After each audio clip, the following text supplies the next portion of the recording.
আল্লাহ রাব্বুল আলামিন কোরআনে কারীমের সূরা আল ইমরানে 103 নম্বর আয়াতে আল্লাহ রাব্বুল আলামিন ইরশাদ করেন, বিসমিল্লাহির রহমানির রহিম ওয়াযকুরু নি'মাতাল্লাহি আলাইকুম ইয কুনতুম আ'দাআন ফাআল্লাফা বাইনা কুলুবিকুম فأصبحتم بنعمته إخوانا। আল্লাহ রাব্বুল আলামিন বললেন, তোমরা আল্লাহর নিয়ামতকে স্মরণ করো। ওয়াযকুরু, তোমরা স্মরণ করো নি'মাতাল্লাহি আলাইকুম, আল্লাহ রাব্বুল আলামিন তোমাদের উপর যে নিয়ামত দিয়েছেন,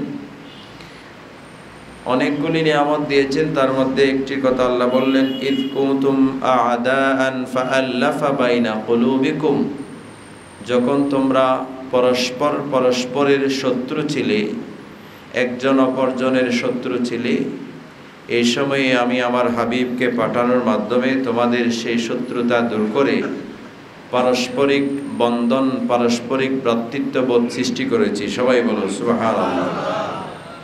ফাআসবাহতুম বিনি'মাতিহি ইখওয়ানা, ফলে তোমরা আল্লাহর ফজলে করমে, আল্লাহর অনুগ্রহে, আল্লাহর হাবিবের মাধ্যমে তোমরা একে অপরের ভাই হয়ে গেছো, একে অপরের মধ্যে ভ্রাতৃত্ববোধ স্থাপিত হয়েছে। সবাই বলো সুবহানাল্লাহ।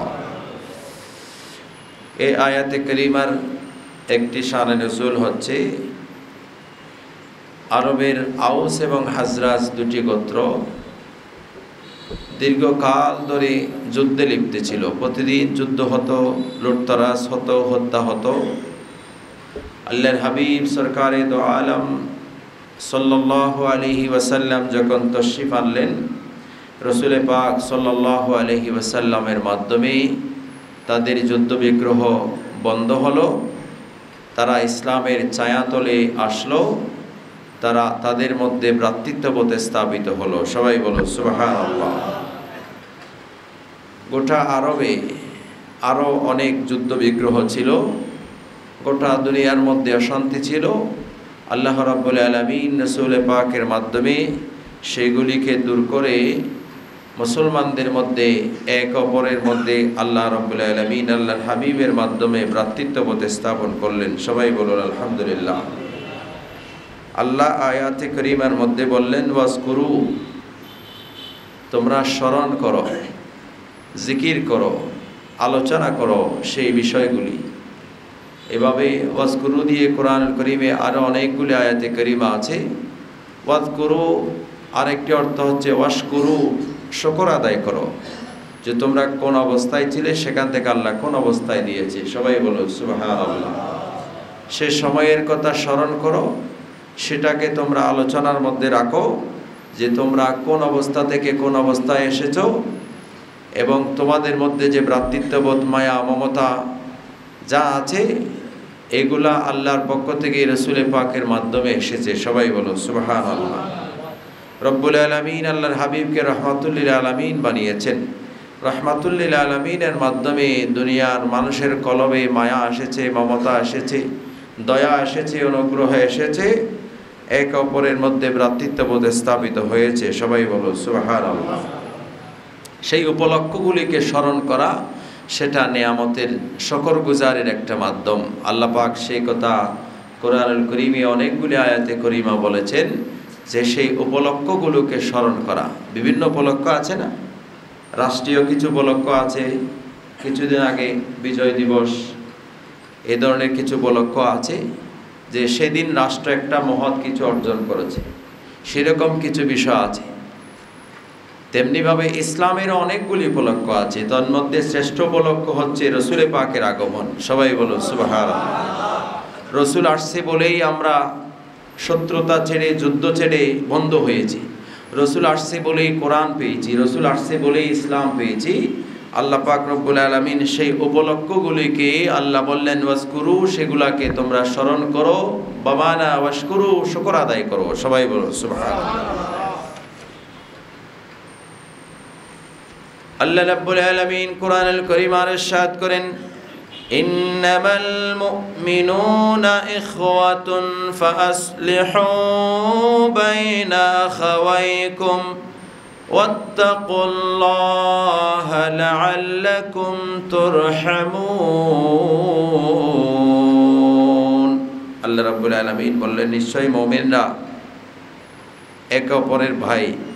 ফাআসলিহু বাইনা আখাওয়াইকুম, তোমরা একে অপরের মাঝে ভ্রাতৃত্ববোধ স্থাপন করো, নিজেদের মধ্যে ত্রুটি বিচ্যুতিকে সংশোধন করে নাও, শান্তি স্থাপন করো। ফাআসলিহু, তোমরা ইসলাহ হয়ে যাও, তোমরা শান্তি স্থাপন করো, নিজেদের মধ্যে সংশোধন করে নাও, সংশোধন হয়ে যাও।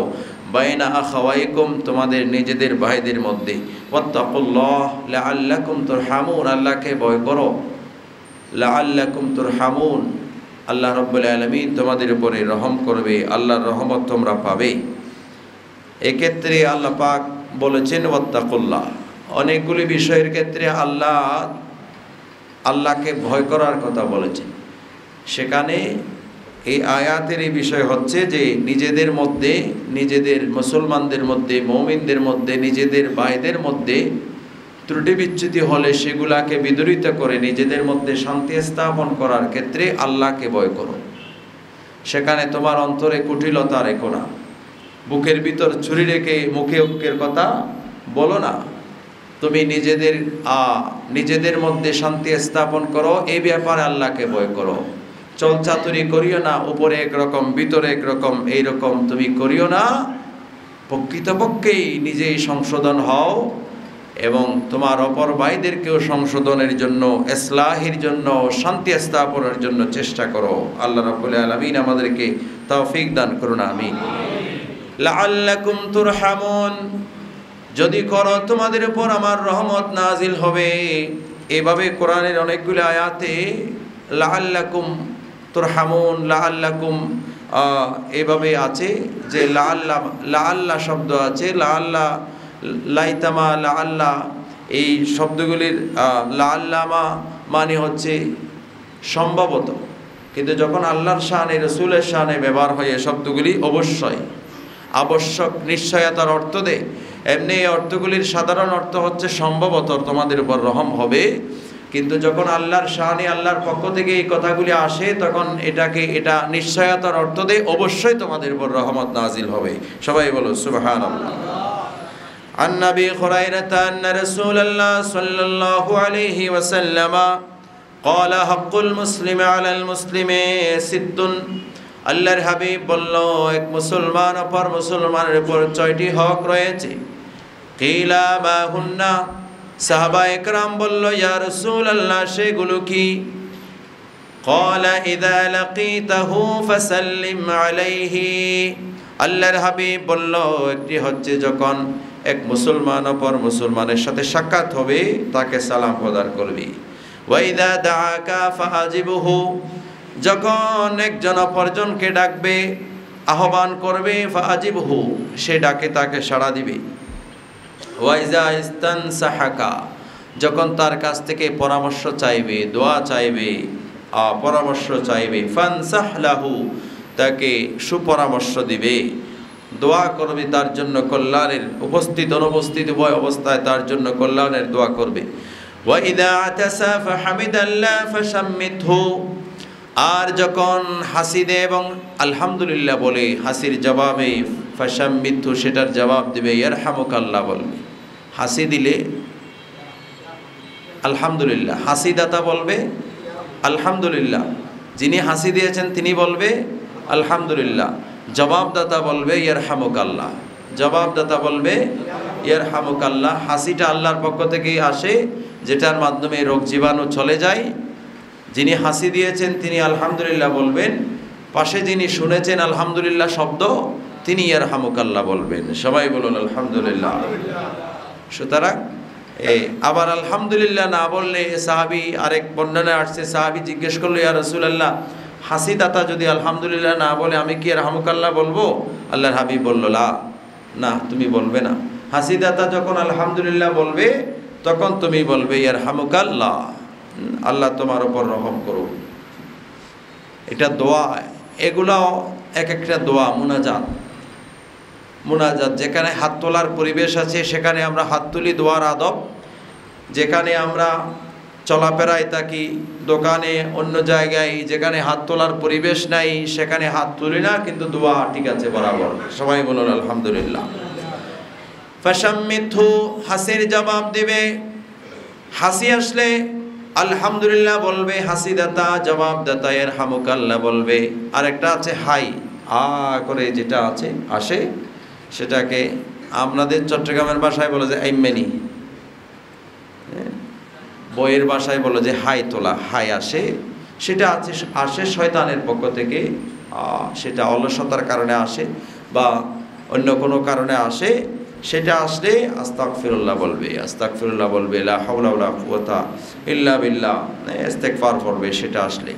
ওয়া ইযা মারিদা ফাউদুহু, যখন মুসলমান কোনো সুস্থ হবে, কেউ আত্মীয় স্বজন, প্রতিবেশী, নিজের আপনজন যতটুকু পারা যায়, ফাউদুহু, তাকে দেখতে যাবে, তার সেবা শুশ্রূষা করবে।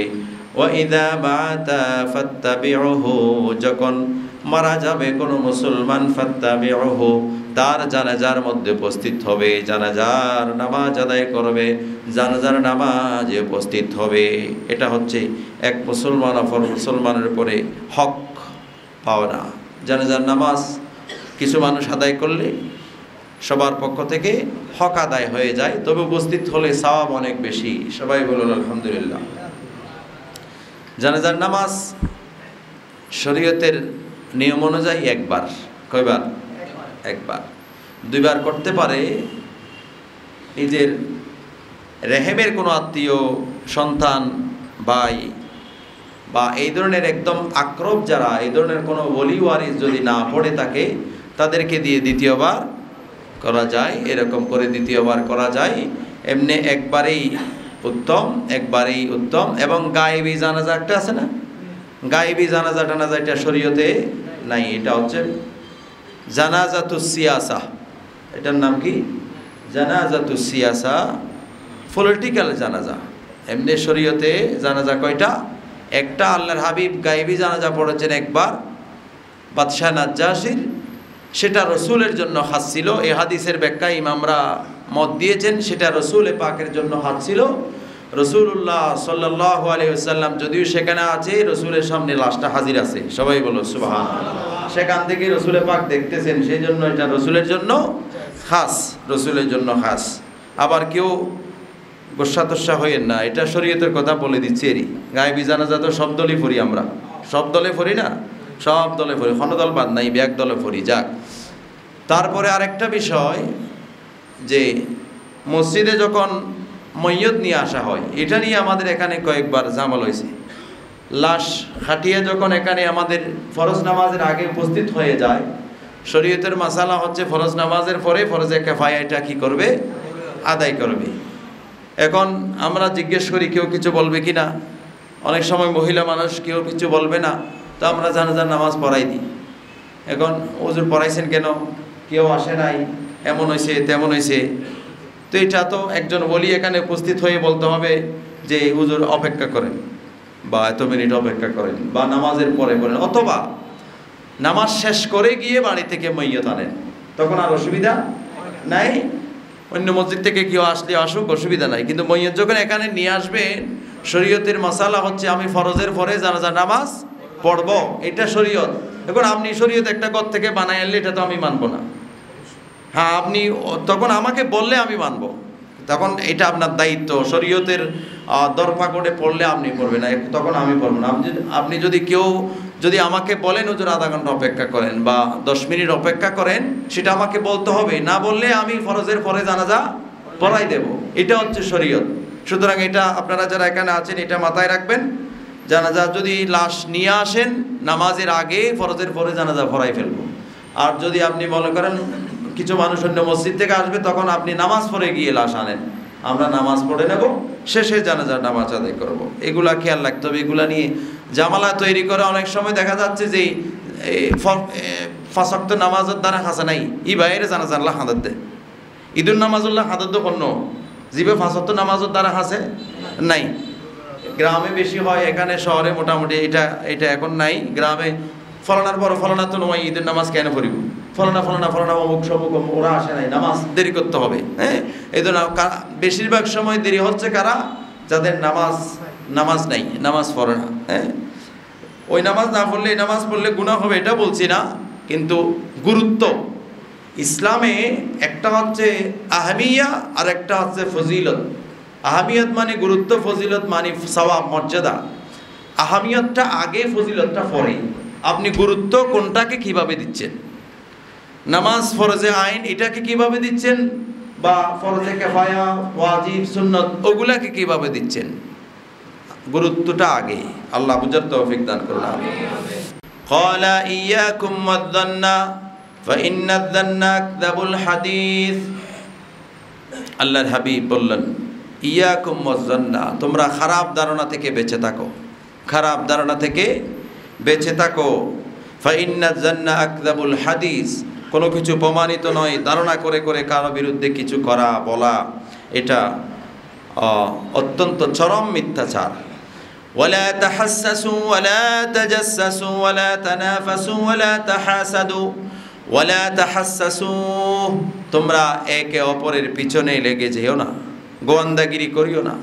ওয়ালা তাজাসসাসু, একজনের পিছনে আরেকজনে গোয়েন্দাগিরি করিও না।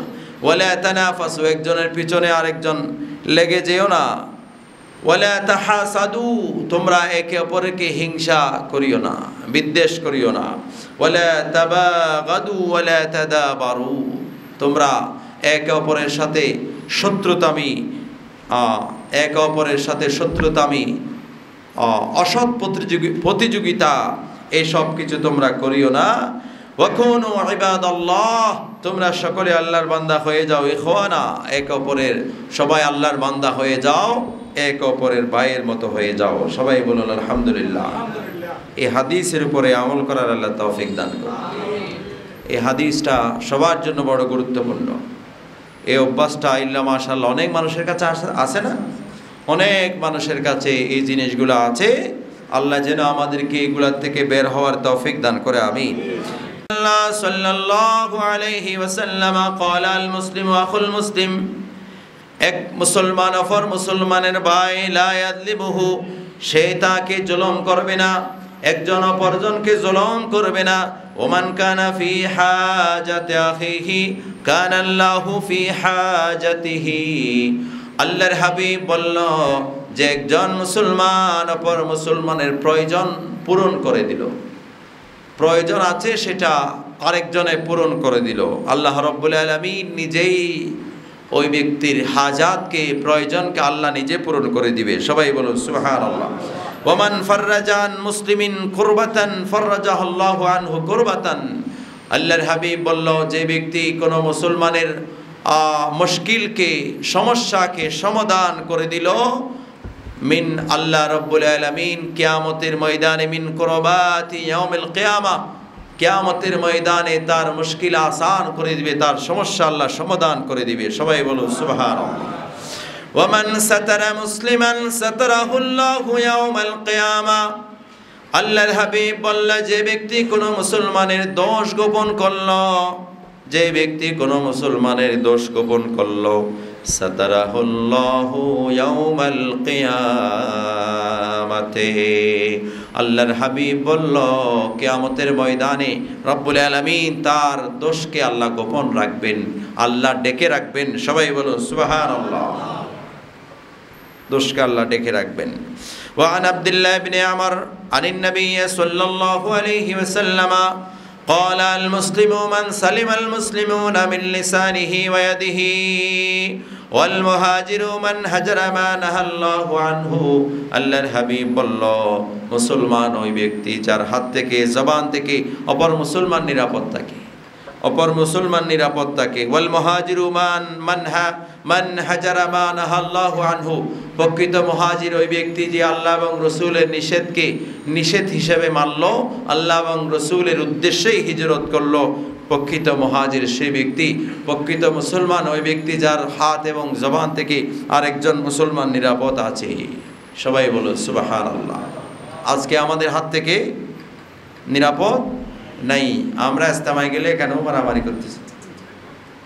সবাই এটা যারা মারামারি করতেছে এদের যে যত দুর্নাম হচ্ছে, বদনাম হচ্ছে, তার চেয়ে বেশি বদনাম হচ্ছে ইসলামের লেবাসের।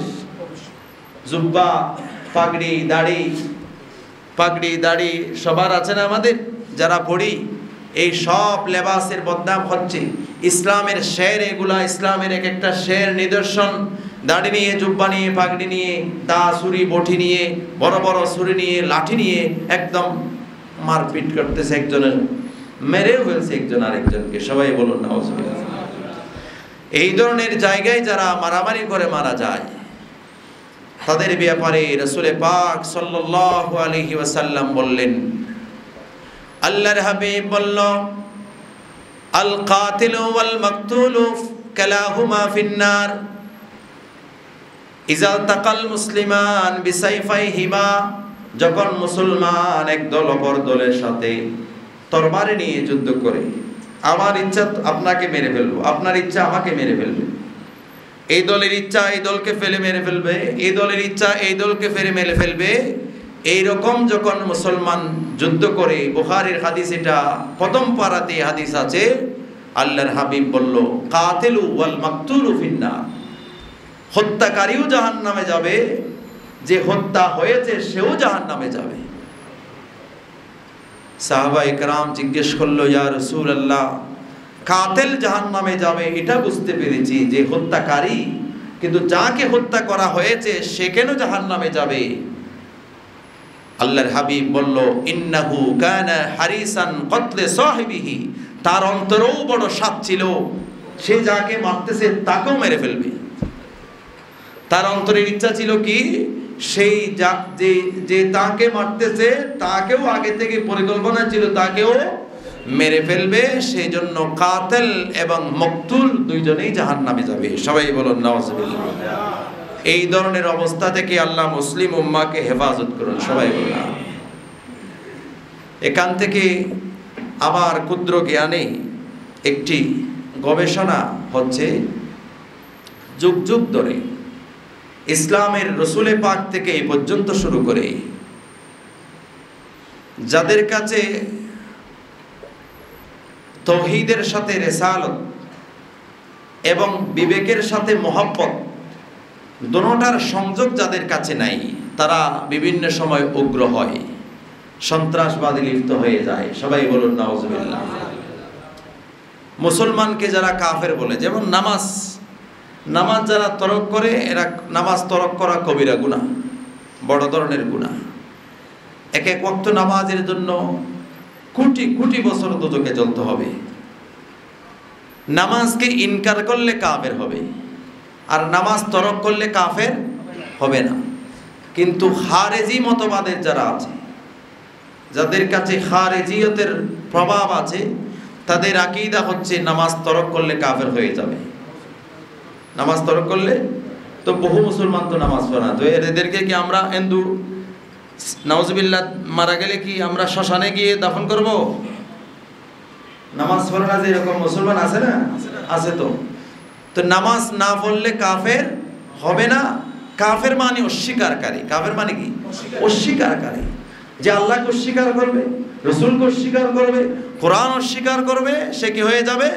এবং ইসলামের যে কোনো একটা বিধানকে অস্বীকার করলেও কি হয়ে যাবে?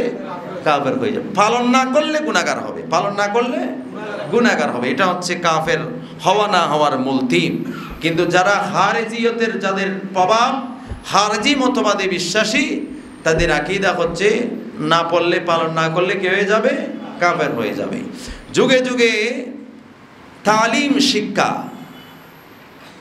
শিক্ষা মানে শুধু বই পড়ার নাম নয়, শিক্ষা মানে শুধু পুস্তক পড়ার নাম নয়। শুধু পুস্তক পড়ার নাম যদি শিক্ষা হতো, আল্লাহ নবীদেরকে ফাটাতেন না, কোরআনটা ফাটাই দিতেন, জবুর ফাটাই দিতেন, ইনজিল ফাটাই দিতেন, মানুষদেরকে বলতেন তোমরা সবাই পড়ো। আল্লাহ কুদরতের এলান দিতেন, আল্লাহ ফরে দিতেন কুদরতের জবানে। এরকম পারতেন না? আল্লাহ পারতেন। শিক্ষা মানে হচ্ছে যে হাতে কলমে শায়েখের কাছে গিয়ে একটা সোহবত সিলসিলার মাধ্যমে শিক্ষা গ্রহণ করা। আমরা হাদিস পড়ছি উস্তাদ থেকে। ইমাম বুখারী হাদিস বর্ণনা করেছেন। কিভাবে বর্ণনা করেছেন? একটা সনদ বর্ণনা করেছেন। সনদ সনদ মানি এই হাদিসটা কার থেকে কে বর্ণনা করেছেন, কার থেকে কে বর্ণনা করেছেন, রসুল পাকের পরে কে, এরপরে কে, এরপরে কে, এরপরে কে, ইমাম বুখারী পর্যন্ত কিভাবে এসেছে হাদিসটা, এটার নাম হচ্ছে সনদ, এটার নাম সনদ। তেমনিভাবে শিক্ষার জন্য, কলবকে আলোকিত করার জন্য, একজন আলোকিত মানুষ হওয়ার জন্য বিসনদ একটা শিক্ষা ব্যবস্থা লাগবে, বিসনদ একটা শিক্ষা ব্যবস্থা লাগবে, যে সনদের মাধ্যমে আপনি রুহানিভাবে রসুলে পাকের পর্যন্ত, রসুলে পাকের সিনা পর্যন্ত আপনার এলমের সিলসিলা থাকবে। সবাই বলুন সুবহানাল্লাহ। আপনি একজন আল্লাহর ওলির কাছে গিয়েছেন, ওনার একজন শায়েখ আছে, ওনার একজন শায়েখ আছে, ওনার একজন শায়েখ আছে, এভাবে যেতে যেতে রসুলে পাক। আমি একজন মুহাদ্দিস থেকে হাদিস পড়েছি, তিনার একজন ওস্তাদ, তিনার ওস্তাদ, তিনার ওস্তাদ, এভাবে শেখ আব্দুল হক মুহাদ্দিস দেহলভী, ওনার থেকে আরেকজন, ওনার থেকে আরেকজন করে করে রসুলে পাক, একটা সিলসিলা সনদ। মুখের এলমের পাশাপাশি যাদের কাছে কলবের এলম থাকে না, রুহানি এলম থাকে না, রুহানিয়তকে বিশ্বাসই করে না, তাসাউফকে বিশ্বাসই করে না, তারা উগ্রবাদী হয়। তারা কি হয়? উগ্রবাদী হয়। তাদের কাছে উগ্রবাদ এটা তাদের জন্য সহজ। মসজিদ জ্বালিয়ে দেওয়া, মসজিদে জুতা নিক্ষেপ করা, মসজিদে একটা আরো কি ঘটনা ঘটেছে, এটা আমি মসজিদে বলতে পারতেছি না, সবাই বলুন নাউজুবিল্লাহ। মসজিদে ফতোয়া নিতে আসছে, এখানে কি দুর্ঘটনা, নাউজুবিল্লাহ নাউজুবিল্লাহ। সেই জন্য নামাজ বড় দামি জিনিস। নামাজ কি দামি না? দামি। সেই জন্য নামাজ পড়ার সময় এনে জিদ হিদ আল্লাহ আকবর, জিদ হিদ আল্লাহ আকবর হইলে কাম হইত না। যার তার পিছনে আল্লাহ আকবর বললে কাজ হবে না, বেছে বুঝে বেছে বেছে খাইতে হবে না। একজন আবেদ বান্দা ছিল, তিনি জামাত পড়তেন না, কাছে যে মসজিদ ছিল ইমাম ওনার পছন্দ না, উনি জামাত পড়তেন না, নামাজ পড়তেন, জামাত পড়তেন না। তো নাকি অনেকেই বলল, হুজুর আপনি জামাত পড়েন না, কি কারণ? তো উনি বলল, এটা একটা কারণ। তো উনি বলল, অমুক সময়ে গিয়ে তুমি ইমামকে দেখে আসবে। সেই সময়ে গিয়ে দেখে আসলো, দেখতেছে অবস্থা ভালো না। ওই অবস্থা জানলে যারা পড়তেছে তারাও পড়তো না।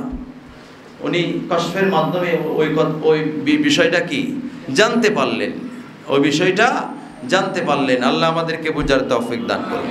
সুতরাং মানুষের কলব পরিবর্তন হওয়ার জন্য, আপনার কলবে নূরানিয়ত আসার জন্য, তাজাল্লিয়াত আসার জন্য, আল্লাহর পক্ষ থেকে রসুলে পাকের মাধ্যমে রহম ও করম আসার জন্য রুহানি সিলসিলা লাগবে। রুহানি তাসাউফের যে সিলসিলা, এই সিলসিলা না থাকলে আপনার কলবে নূরানিয়ত আসবে না। বই পড়ে শুধু নূরানিয়ত আসে না, এটা এই সিলসিলা লাগবে। সাহাবায়ে কেরামের চোখের সামনে কোরআন নাজিল হয়েছে, ওনারা লিখেছেন ওহিগুলা, কিন্তু সাহাবায়ে কেরাম বলেন নাই যে আমি নিজে নিজে পড়ে ফেলেছি। ওনাদের ভাষা আরবি, কোরআন আরবিতে নাজিল হয়েছে। সিদ্দিক আকবর বুঝে নাই কোরআন কি এসেছে। কোরআনের তাজাল্লিয়াতের কারণে, কোরআনের নূরানিয়তের কারণে, গভীর প্রচন্ড ঠান্ডার মধ্যে কোরআন নাজিল হলে রসুলে পাকের নূরানি জিসিম থেকে ঘাম মোবারক বের হতো। সবাই বলুন সুবহানাল্লাহ। কোরআনের তাজাল্লিয়াত নূরানিয়তের কারণে সাহাবায়ে কেরাম কি বলেছেন, রসুল যখন বুঝিয়ে দিয়েছেন বলেছেন, তখন বুঝতে পেরেছে। সবাই বলুন সুবহানাল্লাহ। আমরা শুধু বাহ্যিক ফিসটা এটা দেখছি, এখানে কি নূরানিয়ত আছে, কি তাজাল্লিয়াত আছে, এটা অনুধাবন করার সে ক্ষমতা আমাদের কাছে নাই। সেটা যারা বুঝেছেন, ওরা আল্লাহ এবং রসুলের প্রেমে পাগল হয়ে গেছেন। সবাই বলুন সুবহানাল্লাহ।